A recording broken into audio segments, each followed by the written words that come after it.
Charles, all right to go? Yes. Thanks very much. Firstly, there are 19,479 aggregate confirmed cases of coronavirus in Victoria. That is 76 new cases since yesterday. I'm sad to say that there are now 661 Victorians who have passed away from this global pandemic. That includes 6 deaths that occurred yesterday, that is, or in the last 24 hours, and 5 deaths that occurred prior to yesterday but in recent days, and the Chief Health Officer can speak to that in just a moment. Those numbers are being reconciled as they come to us. We report them as soon as we are in a position to do so. I can go through some breakdown of those numbers. 1 male in their 60s, 1 male in their 70s, 2 males and 2 females in their 80s, 2 males and 3 females in their 90s.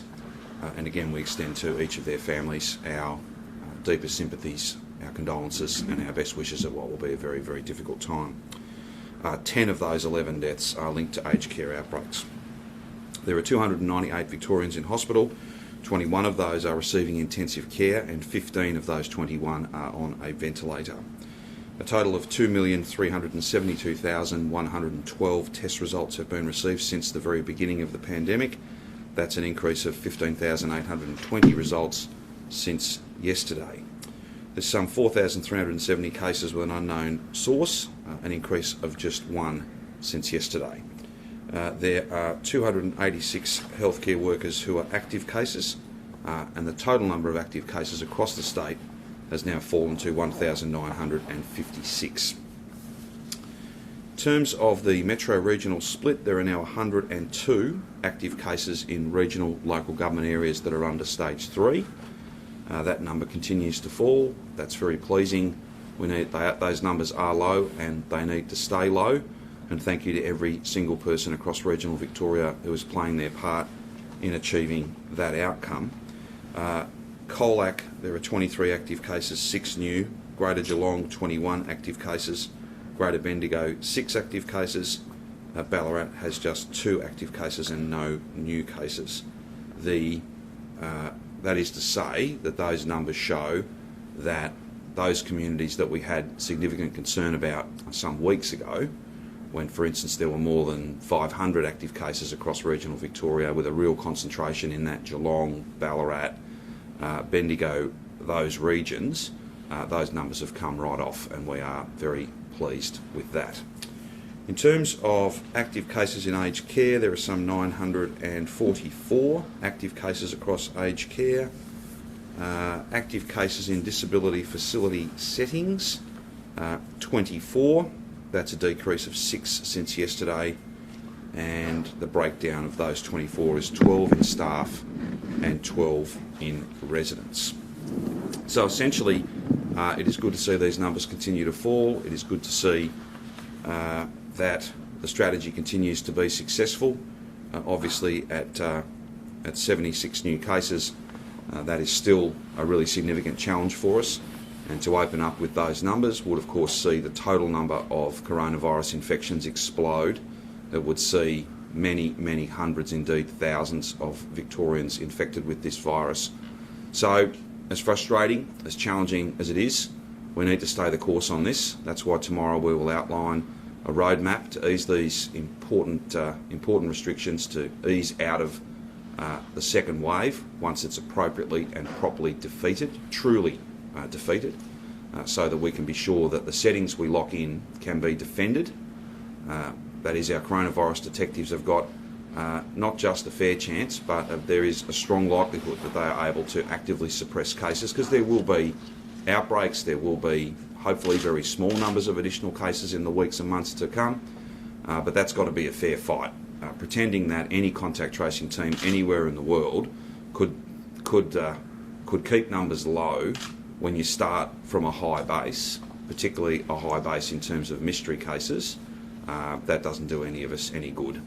I want to thank Victorians for the way in which they are following these rules, the way in which they're all making a really important contribution to a strategy that is working, and to a strategy that in its totality will give us a COVID normal that we can lock in, so that as we look to Christmas and we look to 2021, we have every confidence that we can have a stable set of rules, that we can find that COVID normal, that we can save lives and livelihoods, that we can open up and stay open.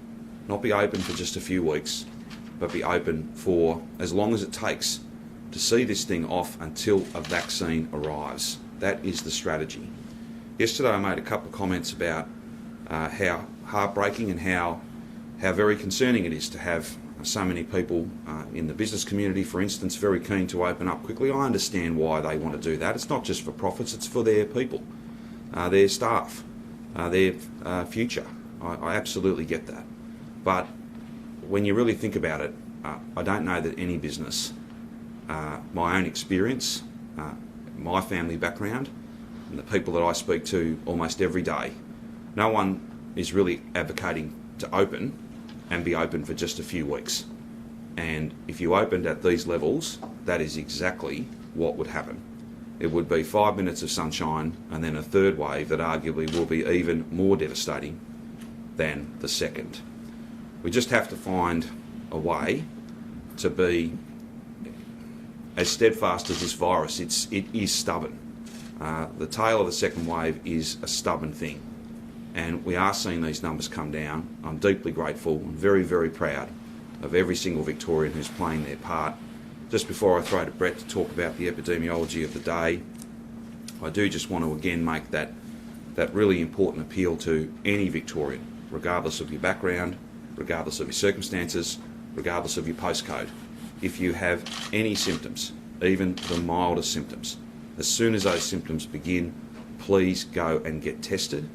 It is critical to us having the most complete picture of where this virus is, how it's presenting. It gives us the best sense of what we're up against, and that means we can make much better decisions to find that lasting COVID normal that can only be found after we have a slow, steady and safe easing. That's what's got to be done here, and that's what we will announce in detail tomorrow. I'll now throw to Professor Sutton. Thank you, Premier. So an ongoing slow and steady decline. It is heading in the right direction. It's too slow for all of us, I'm sure, too slow for me, but it is going in the right direction. It is some light at the end of a very long tunnel.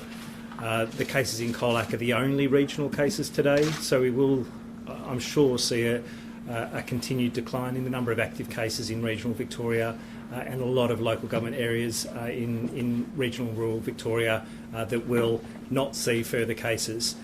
That said, there might be cases out there, so do not be complacent and think that there isn't a possibility of cases being introduced into your postcode if you're in regional Victoria. Get tested if you're symptomatic. In Metro Melbourne, the cases are concentrated in just a couple of dozen local government areas. So again, there is a focus in terms of where transmission is occurring, but single cases occur pretty broadly across Metro Melbourne, and anyone can move across Melbourne for essential purposes, and so there is always the risk that even if you're in a local government area that has no cases or very few cases, that cases can be introduced there. So again, if you have compatible symptoms, a runny nose, a tickly throat, headache, cough, fever, please get tested. We've seen reasonable numbers of testing in the last couple of days, but we do need to keep that up. We need to understand where every single case is across Melbourne and the whole of Victoria. Happy to take questions. Professor Sutton, which of those local government areas are you seeing those clusters still in? So they're still in the north and west suburbs of Melbourne, as well as concentrated around Dandenong and Casey local government area. But it's a handful of new cases each day in all of those local government areas. So it's not huge numbers. We know it's not huge numbers. We've got 64 as an increase today with the reclassifications. But those few cases are spread out across the north and west and the southeast. Professor Sutton, we're going to have 2 more weeks of stage 4 restrictions after the 13th of September. We'll be talking about that tomorrow. 64 new cases with the reclassification, only one is a mystery case. How many of those new cases are in healthcare workers and aged care workers? So I can't tell you for the numbers that have just come through overnight and late yesterday, but the healthcare workers make up about a third of our totals in recent days. So that's aged and acute care and disability. Although the disability sector's really seen very few, if any, new cases and a decrease in active cases. About a third are close contacts of known cases, and the remainder are under investigation or mystery cases. But the mystery cases are about 10 or 15%, remain at 10 or 15% in recent days. And if today's numbers keep that trend going, it'll only be half a dozen. You said the decline is too slow for you. Can you expand on what you mean by that? Oh, I have the same desires as everyone else in Victoria and across Australia. We want to see this disappear. We've been so very patient, but it is hard yakka. There's no question for watching it come down from 725 on one day and to see it drop by 100, but to get to these smaller numbers and to see it only drop by 5 or 10 each day, I can understand that impatience. I feel that I'd love to see it drop much faster, but these are the most difficult chains of transmission to get on top of. That said, there are still preventable transmissions occurring. So, people who are gathering who shouldn't be gathering together, that's causing little clusters. And if we can get on top of those, they're 5 or 10 cases each day. We could get on top of this even faster. So yeah, I've got some impatience about not being at zero, but I am realistic about the fact that there are lots of efforts that need to be made across lots and lots of different areas to really crush this. Is there a point where health authorities just accept that we won't be able to successfully suppress the virus below a particular number? Is there a time frame, or is it just see how long we can go until we can get it below, say? Yep. We have to live with the reality of what we can achieve. We know that we're doing absolutely everything. If we get to a low number and it doesn't disappear, we will just work to keep that number low in the long term, but we have to get to a number that is sustainable to suppress in the long term. Because as the Premier says, no one's looking for a third wave, no one's looking for another lockdown, and we absolutely need to get to a level and keep going until we get to that level that we can be confident that we're keeping it there for the long term, for months and months. What's the situation of delayed gratification? If we really knuckle down for another couple of weeks, we're going to win.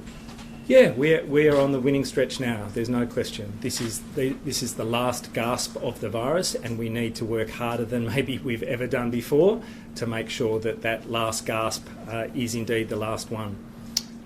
Because being on the other side of that, there'll be significant rewards. It's not, this is not behave yourself or else there are no rewards. This is just the reality of this virus. If we can do everything that's required now, we will drive those numbers down and we will get to a point where we can keep them down. What is the current reproduction rate?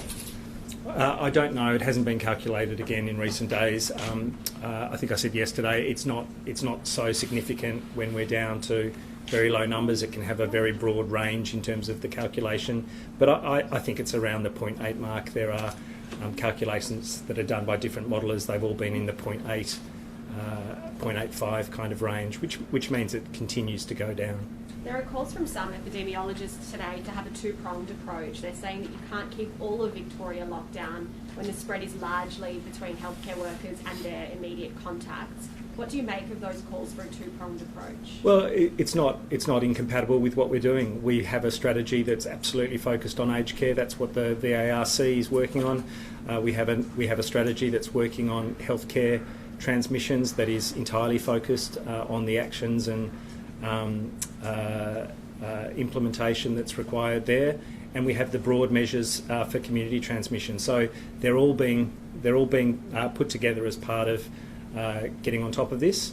And as you know, there are separate roadmaps for rural and regional Victoria and Metro Melbourne. So they'll all be focused appropriately based on the specific challenges. That's true for the kinds of transmission that are also occurring in high-risk workplaces. They are each tailored to the particular challenges of those transmission settings. What they're actually calling for, though, is vastly different to what we currently have. They're saying let everybody else effectively open up and move somewhat more freely, while healthcare workers are still monitored and aged care workers are still monitored closely.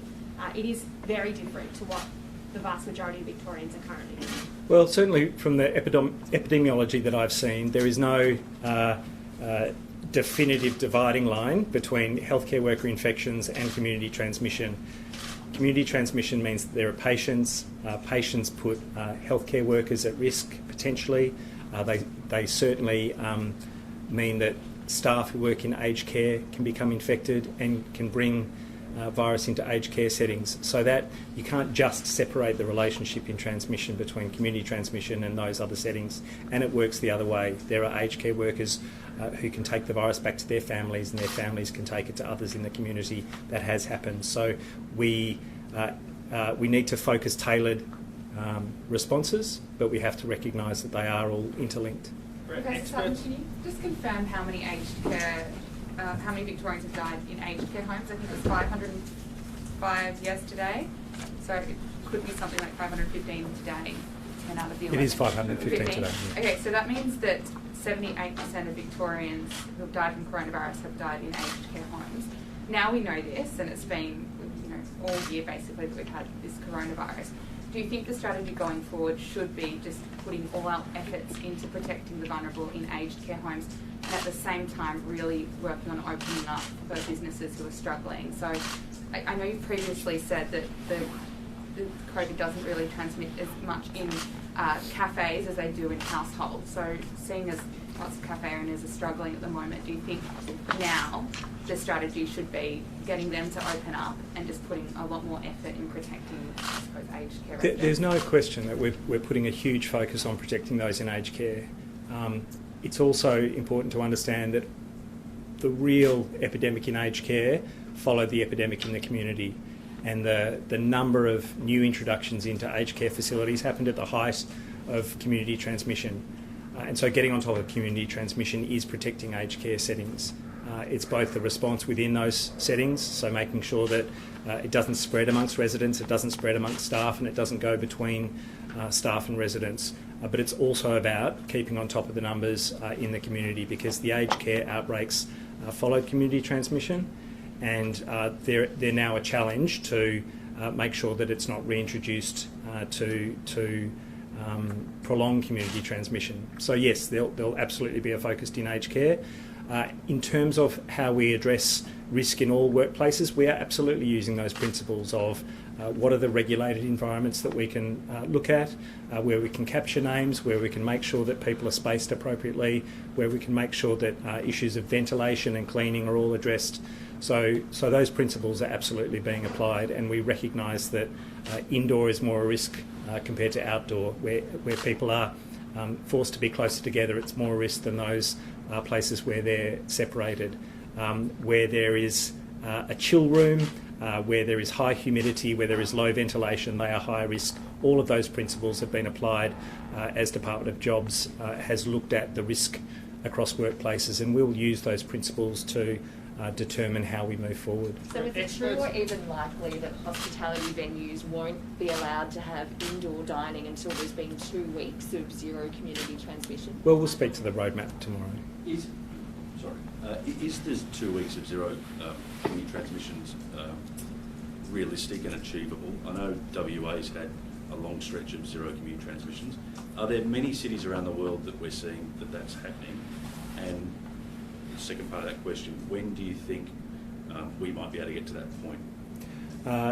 I'm not sure when we'll get to that point. We're aiming for it. There's no question we're aiming for it. We may or may not be able to get there. We'll make judgments as we see the numbers each and every day. There aren't many places around the world that have got to those low levels. Most places around the world are dealing with thousands of cases at the moment. 25,000 cases in Spain a couple of days ago. I saw 8,000 in France on a daily basis. That's hugely challenging. If you reflect on what 700 cases a day meant for Victoria, you can recognise what that might mean for other jurisdictions internationally. So they're not at the kind of levels that we're getting to and that we're pushing to, but they're also not under control in terms of the transmission that they're seeing. Can I just ask, why are you aiming for zero community transmission when it hasn't really happened that much around the world? We've been in lockdown for such a long time, so many people are struggling. Do you think it's really the most realistic aim? We are just getting to a position where we get low enough numbers that we can sustain those numbers at the lowest possible level. It's not to say that we won't progress with relaxation of restrictions with some small numbers of cases, as long as we can sustain control of those numbers. That's the principle. The long-term sustainability of those numbers. That's what we're aiming for. Experts and epidemiologists say that for moving between stages, as opposed to setting dates, we need to move to thresholds of case numbers and things like that. Is that something you've been considering? Is that something we might see tomorrow as part of the roadmap? There are certain considerations about having a threshold that relates to numbers, but it's not the only consideration. But absolutely, we're making those judgments on a daily basis, and we've always said that we're looking to get numbers to a certain level where we're reviewing them and looking at where it's headed and where it's at to be able to make those decisions. So, it's not about absolutely fixed dates for everything, for sure. Is there a risk with those thresholds, genuine question, that people might say that you say we need 5 cases over a fortnight to move out, that people might avoid getting tested as much? No, I don't think so. I think people understand that getting tested is the pathway out of here. Getting tested is how you identify cases and control this. Not getting tested is the equivalent of putting your head in the sand because transmission carries on. It'll be identified as people present to hospital, as people die. So there's no escaping the reality of transmission. Testing has to be the pathway to get on top of the cases that we know about. Right, do we know how many patients in hospital for other illnesses contracted COVID-19 there and potentially passed away as a result? No, not in detail. I've asked the intelligence team to look into that, but it's a metric that we need to look into every single case acquired in health care to understand. Premier, just a question on the... Can we ask you a question on the... Sorry, Brett. There are reports, and this has come from someone external, that some police members are covering their name tags and badges in preparation for the protest. Have you had anything? No, I certainly haven't. I haven't heard that report, and I certainly haven't seen it. My vehicle was stopped on the way to the office this morning, and the officer was clearly identifiable. And I thanked him for the work that he and his colleagues are doing. How many more police are out and about today? Can you talk us through? It seems like in the city there are cars getting stopped. Can you talk us through what's happening there? There's a very visible, very significant police presence in the city. Some people have forecast that they intend to, in a selfish, dangerous and unlawful way, protest and put this strategy at risk. And police, I think, are taking appropriate steps to deal with that. As for numbers, I would leave it to Victoria Police to take you through that, and we can certainly get them to provide you with any details. Tomorrow is a big day. There's obviously a lot of anticipation in the community. How heavily does that weigh on you and your ministers? Well, look, these are very difficult decisions to make. In fact, these are the most difficult decisions that I've certainly dealt with in my 20 years in public life, because the tolerance for getting it wrong is very, very low. What we're trying to achieve here, and what I'm confident we will achieve, is not open for a few weeks and then we see hundreds, thousands of cases and we have to shut down again. It is about a steady and safe easing of these rules so that we can lock in a lasting COVID normal. Not for weeks, not even for months, for as long as it takes. For as long as it takes for a vaccine to turn up. That's what we're aiming to deliver, that's what we will deliver, but only if all of us, every Victorian, stays the course and doesn't, this notion that it's over because I want it to be over. I wish that was the case. I wish that was the case, but it's not. This thing is wicked. It is stubborn. It is silent, and it moves with such speed that unless we see it off properly, defeat it properly in the second wave, we'll be open for just a few weeks, a month maybe, and then it'll all be back again, and arguably it'll be worse than it ever was. And I would just make the point, it's a fair question in relation to protecting those who are vulnerable in aged care. That's a perfectly fair question. But I would just say this, there's a bit of a tone out there that, oh well, these people are all very old, and it's only having the most tragic impacts amongst those who are very old. Well, again, I'll make the point. If the health system is overrun, like it has been in New York, like it has been in Paris, like it has been in Spain, the list goes, like it has been in so many parts of the US, then it's not just COVID patients who can't get the care that they need. It's every patient who needs time-critical care. They finish up going into a system that is overrun and overwhelmed.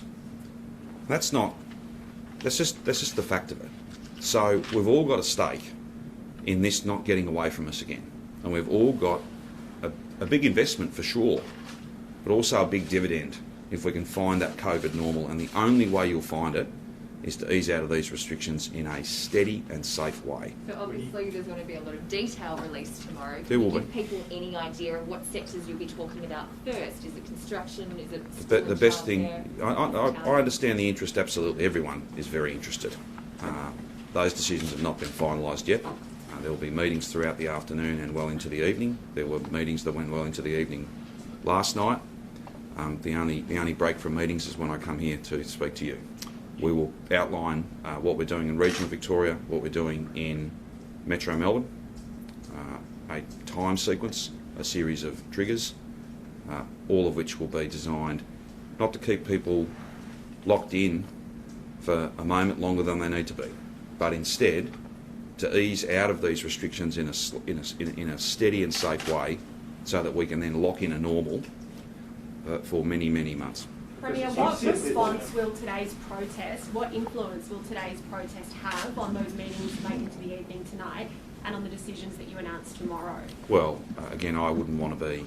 That's a somewhat difficult question to answer. I wouldn't certainly want to be sending any message other than this one. It is not safe, it is not smart, it is not lawful. In fact, it is absolutely selfish for people to be out there protesting. The only protest we should be engaged in, the only argument, the only fight we should be engaged in is against this virus.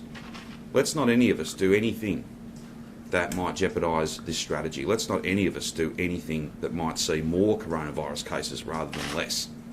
That's just not worth it. It's just not worth it. If you want to get out of these restrictions, as we all do, and stay out of them, that's the key point, get out of these restrictions and stay out of them, then we have to do this in a steady way. And that's what I'll outline tomorrow. Everyone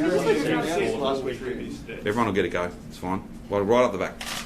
You've said right through this that the advice you've been taking on much of your decisions has been from the Chief Health Officer. Is that still the case with this roadmap, or will you be taking into account other industry leaders, stakeholders, etc.? Well, this is a health problem in the first instance. And until you fix the health problem, there can be no economic repair. There can be none of the recovery that we absolutely want. And if you just break that down, it makes perfect sense. You can't repair the damage that this pandemic has done to our economy in 2 weeks or a month. You need a set of stable settings. You need arrangements that can last, that lasting normal. That's when you can repair. So, of course, industry feedback is important. We've done that right the way through, community group feedback, unions, workers. There's many, many people, thousands and thousands of meetings.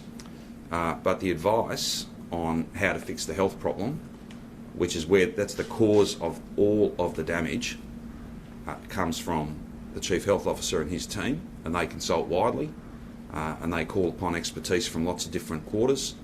You know, we've had modelling it is a massive task, thousands and thousands of different inputs to try and simulate what case numbers will look like when you have various rules change at various points. That kind of supercomputing is really significant. So it's a health problem in the first instance, and it's guided by the best of health advice. They're a great team, and they reach out beyond to make sure that they're double checking, triple checking things so that they're completely confident we'll detail all of that tomorrow. Premier, can I ask you about National Cabinet? Today, Anastasia Palaszczuk said that she wasn't on board with the hotspot plan to reopen borders by Christmas. How fractured is the National Cabinet, and were you aware that Queensland wasn't on board? Well, I'm not here to speak to the positions of other states. Premier Palaszczuk and other First Ministers can make it clear what their position is and was and will be. That's entirely a matter for them. From my point of view, I wouldn't describe National Cabinet in those terms. National Cabinet has served us well. National Cabinet will continue to serve us well. There are some things that we all need to put aside, some of the things that sometimes occupy us, and instead of acting in those sort of interests, we act in what is undoubtedly the national interest. That's what's driven National Cabinet, and I don't see that changing. At the same time, though, I'll let the Prime Minister speak to those matters in more detail. He's the chair of that body. I'd just say that yesterday's outcome, from my point of view, the outcome in relation to having a freer movement of key agricultural workers and the process to improve those arrangements between South Australia, Victoria and New South Wales was a very important outcome. So you wouldn't be disappointed if Queensland and WA were eventually separate to that process? Well, Queensland have made it very clear that they're not opening their borders. WA have made it very clear that they're not opening their borders. And, I'm not going to provide a gratuitous commentary all the way down here from Melbourne. The best contribution I can make to getting borders across the country open is to get these numbers down. And that's exactly what we're doing every single day. And that's also why the notion of doing what might be popular, so listening to some of the loudest voices and saying, okay, righto, we'll just open it all up and it's actually all fine, there's no issue here. 2, 3, 4 weeks later, borders won't be open.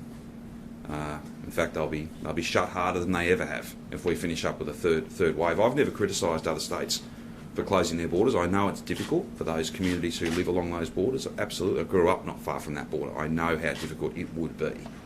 At the same time, though, we would perhaps make the same decision if circumstances were different. And who knows whether circumstances might be different. This is not going to be over quickly. It's going to run for potentially a long time, well into 2021.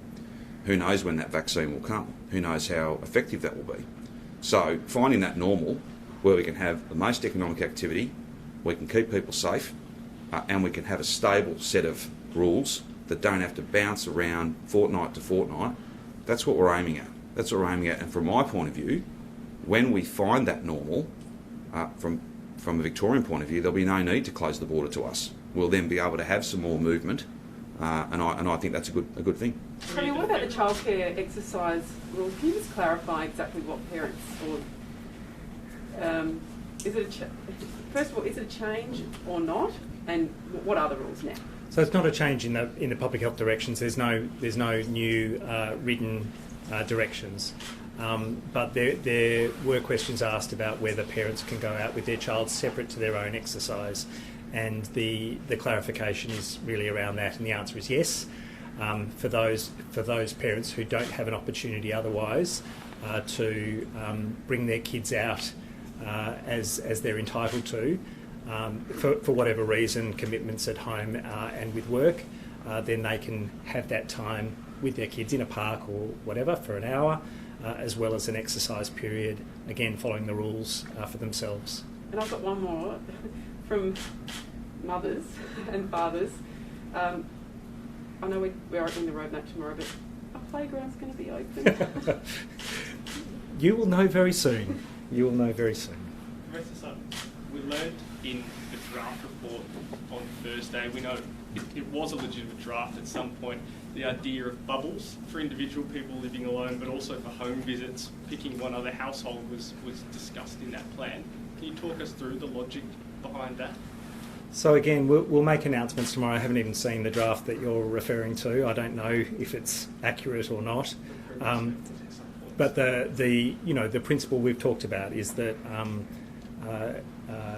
you limit the number of people that you interact with. That's a lower risk than opening up to a different individual every day. That's the bubble principle.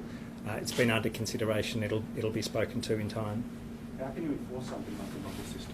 Look, we a lot of these aspects rely on people knowing what the right thing is and doing the right thing. Of course, there are instances where people have reported on behaviours that aren't up to scratch, or people being found out. But there's a significant part of everything that we're achieving, which is just people knowing what the right thing is and doing the right thing, and that's half the battle. And Victorians have done a superb job in that regard. Just on mystery cases, is there any consistency to the type of people that are catching the disease from an unknown source in the community? Are they mobile workers, for example? I would have to come back to you on that. I don't know that I've got it all in front of me. I think they broadly represent the same demographics that we're seeing in all of our cases.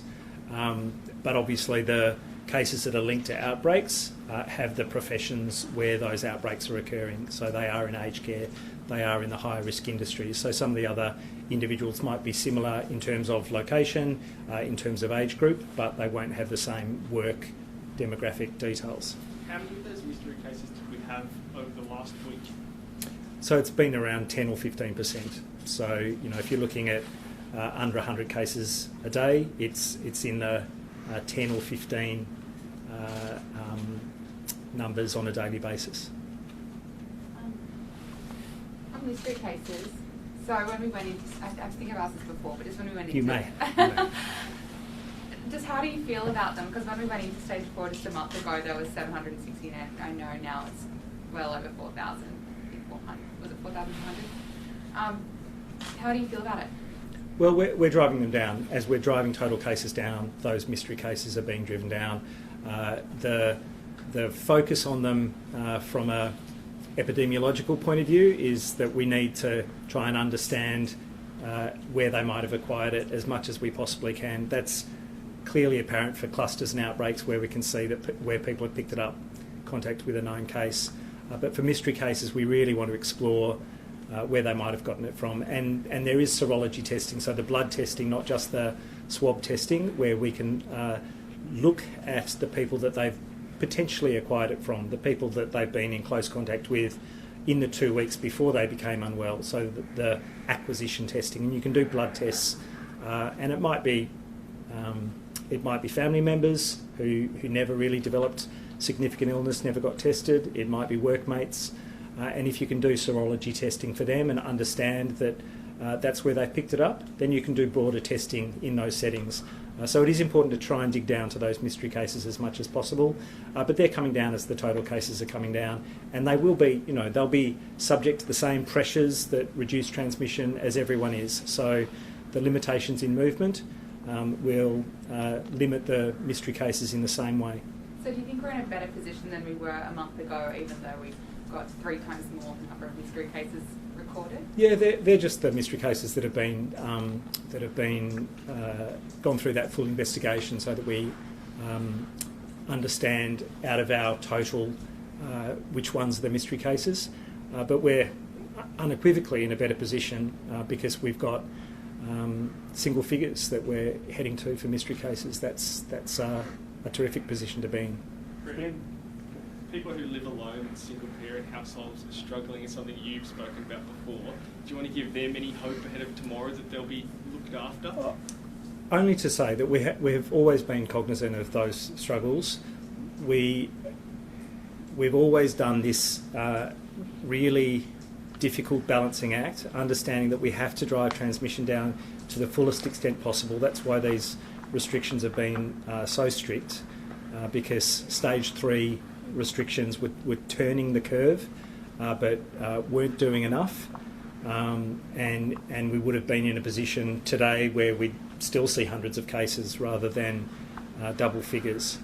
And so those struggles for single parents, people living alone, are in our minds, absolutely.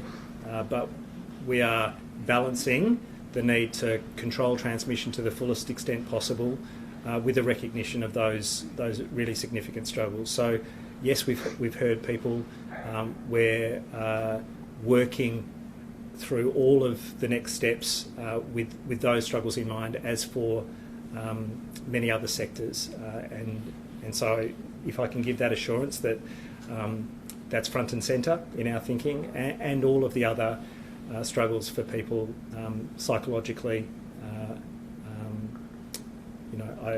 I'm happy to give that assurance. Professor Sutton, you said before Victoria's potentially at got the hardest task ahead of it. Is it safe to say then that Victorians shouldn't really be expecting any sort of significant easing of restrictions tomorrow? Not tomorrow. An announcement of easing of restrictions for the next few weeks. They should brace themselves for a few more weeks of pretty hard lockdown. What I really mean by the hard task is that it's holding the line.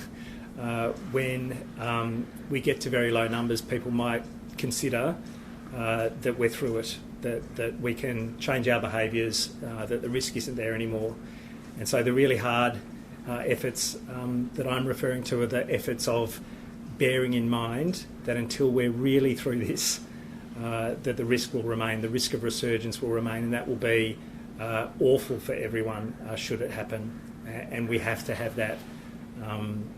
We have to have that steady approach to be able to get there. And that steady approach is not just what we map out, but how people respond to it, how people ensure that they're still wearing a mask, ensure that they're still getting tested, ensure that they're still isolating as soon as they're unwell. That's what I mean by the hard yards ahead of it, because there is, at an individual level, there must be a sense that you just want to get back to normal. And so I just say hold the course. Is there a worry then that when we do get through it, so to that point where you just referred to, through the worst of it, that people will then go berserk and we will see cases, we've seen New Zealand, get to zero and then come back, and the same sort of happen around the country. We've seen cases pop up. Is there a concern then that because we've had such a long, hard lockdown, people will actually just go nuts? I guess there is a concern. I have that concern. I don't think it'll happen. I think people understand. We've been through this. We've gone through a first wave. We were on the other side, and it all came back. And so I think people understand how awful it is to have a resurgence and what it means for our health system, what it means for our economy, what it means for our individual lives. And so I hope that's still in people's minds, and that there isn't that immediate push to just normal behaviour, because that does put you at risk as an individual, puts all of us at risk. Just on that, how confident are you that this is kind of the tail end, and that if we do keep with this strategy, then there won't be a third wave when there has been cases pop up around the world and around Australia, and we might not know about it?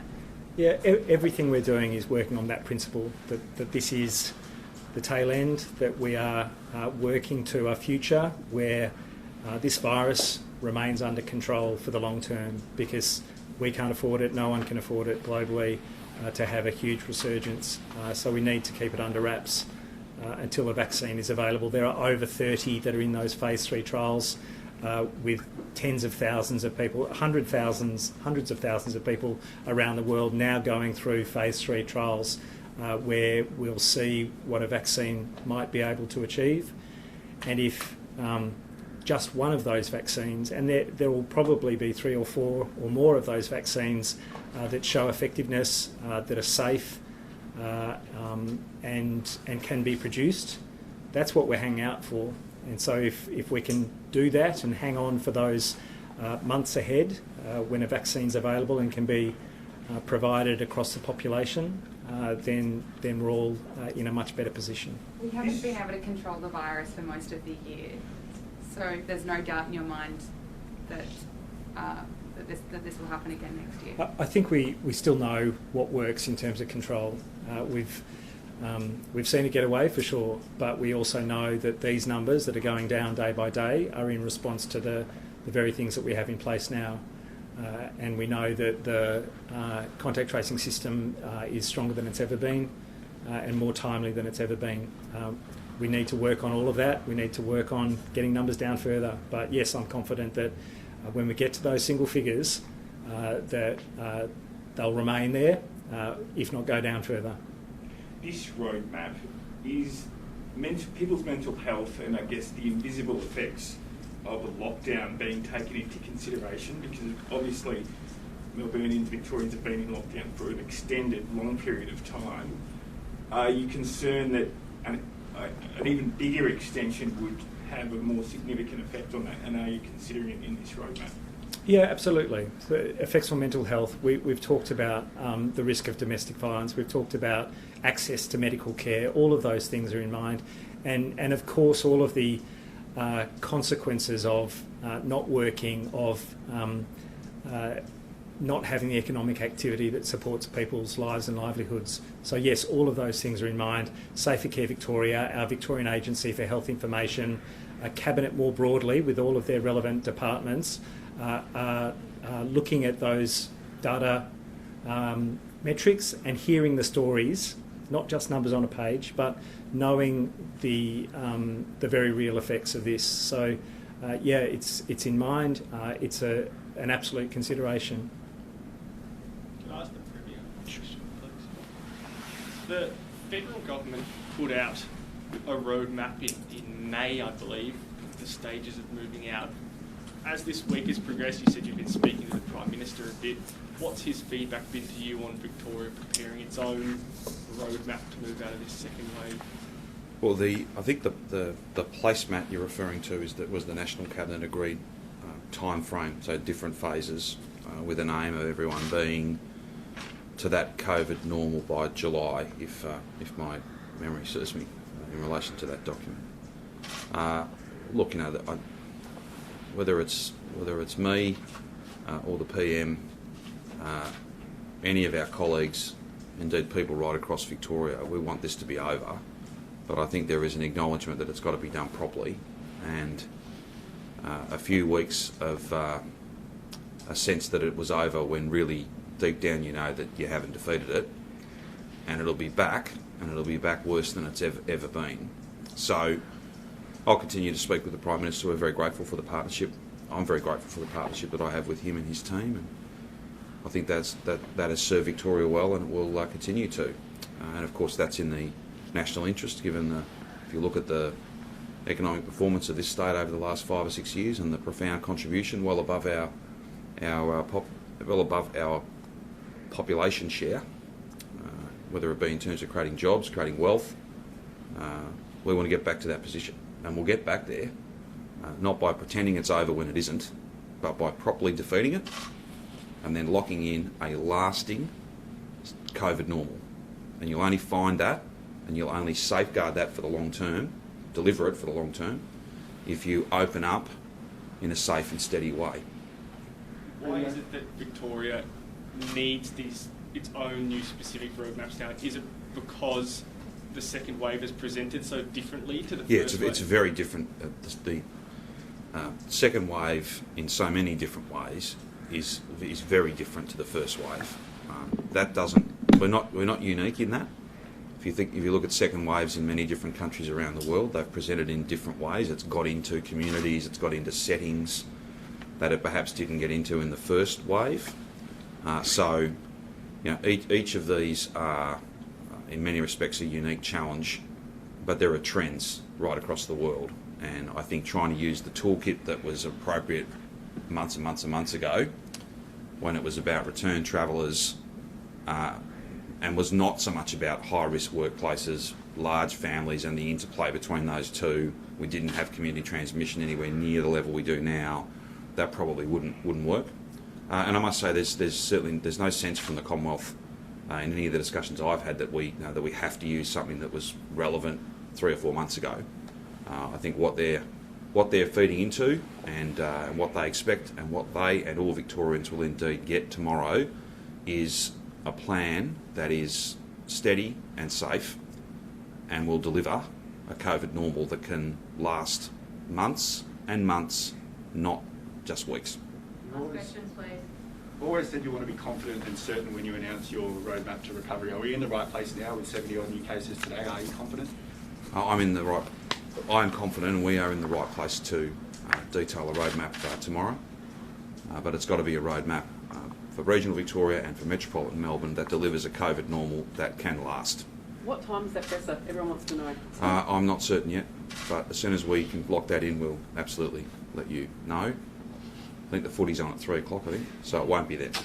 Premier, Jeff Kennett, the former Premier, has come out today and he's been questioning the death toll in aged care and other places, saying that he thinks these settings are conflating people dying with COVID to dying from COVID. What do you make of that, and what do you make of that rhetoric? I've got absolutely nothing to say about anything that person says. Nothing. But to Victorians, can I say this? Every Victorian has given so much, and I want all that you have given, all that you have done, to mean something. And it will mean nothing if we open too much, too fast. We've got to do this in a safe and steady way, and we will, so that we can have a COVID normal that can continue, not just for a week or two to defeat this virus, but a COVID normal that can defeat this virus for the long term. That's what we're aiming for, that's what we'll deliver, but it just can't happen. It's impossible to get to that point if we open too fast. We've got to make sure the sacrifice and the pain and everything that every Victorian has given, we've got to make sure that that counts for something. That's what's guiding me, as well as, of course, science and data and safety. Not about being popular. It's not about being popular at all. It's about doing the right thing and making really tough calls, the toughest I've ever made. But that's the job. That's the job. You don't get to do the things that might make everyone happy. You've got to do the things that will keep people safe and allow for lasting recovery, sustainable recovery, jobs and security and profits and well-being in an economic sense that's there for all of 21. This Christmas needs to be as close to normal as possible. And I won't put that at risk by doing the short-term popular thing. We're going to do what is in the long-term interests of this state. It's the only option. The only option. We will be back tomorrow. I'll let you know when that is as soon as that's finalised. If there's no other matters, thank you all very much. Thank you.